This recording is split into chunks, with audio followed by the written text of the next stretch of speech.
বন্ধুরা, জিআরবিটি নিয়ে আর একটি গুরুত্বপূর্ণ আপডেট চলে আসলো।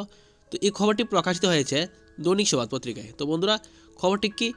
তো তোমরা যারা জেআরবিটি গ্রুপ ডি মেরিট লিস্টে তোমাদের নাম এসেছিল, তোমাদের কিন্তু অফার আগামী 5 ফেব্রুয়ারি আগরতলার স্বামী বিবেকানন্দ ময়দানে তোমাদের কিন্তু অফার প্রদান করা হবে।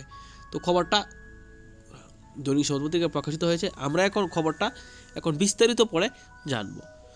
তো দীর্ঘ প্রতিকার অপশান, অবশেষে জেআরবিটির অফার বন্টনের মাহেন্দ্রক্ষণ আগামী 5 ফেব্রুয়ারি। সবচেয়ে গুরুত্বপূর্ণ রাজনৈতিক দিক হচ্ছে ভারতের স্বরাষ্ট্রমন্ত্রী অমিত শাহের হাত ধরে ভার্চুয়াল প্ল্যাটফর্মে অফার বন্টনের সিদ্ধান্ত নিল রাজ্য সরকার। আগরতলা আগামী স্বামী বিবেকানন্দ ময়দানে এক রোজগার মেলার মাধ্যমে চাকরি প্রাপকদের হাতে অফার তুলে দেওয়া হবে।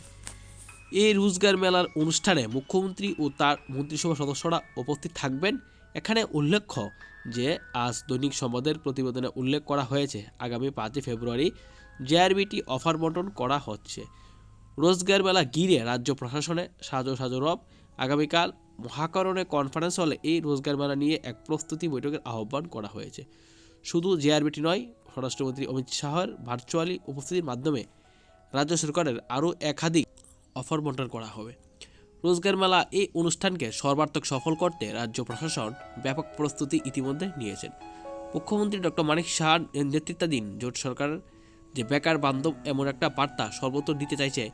দীর্ঘদিন ধরে বেকারদের এই চাকরি নিয়ে টানাপোড়েন চলছিল। মুখ্যমন্ত্রী আগেই ঘোষণা করেছিলেন শীঘ্রই joint recruitment board of Tripura বা জিআরবিটি অফার বন্টন করা হবে।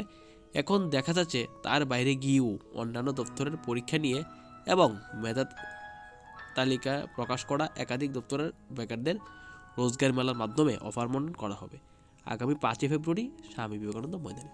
তো বন্ধুরা, এই ছিল আপডেটটা। তো এই খবরটা কিন্তু দৈনিক সংবাদ পত্রিকায় প্রকাশিত হয়েছে। তো তোমরা যারা জেআরবিটি পরীক্ষা দিয়ে গ্রুপ ডি পরীক্ষায় টিকেছিলে বা মেরিটে তোমাদের নাম এসেছে, তোমাদের অফার কিন্তু আগামী 5 ফেব্রুয়ারি স্বামী বিবেকানন্দ ময়দানে কিন্তু তোমাদের অফার প্রদান করা হবে। তো তোমরা অবশ্যই সেদিন কিন্তু অফার গ্রহণ করবার জন্য সেই স্থানে তোমরা যথাযথ সময়ে চলে যাবে। তো এই ছিল তোমাদের আপডেটটা। আশা করি তোমরা এই আপডেটটা থেকে অনেক কিছু জানতে পারলে। এই ছিল আজকের ভিডিওটা।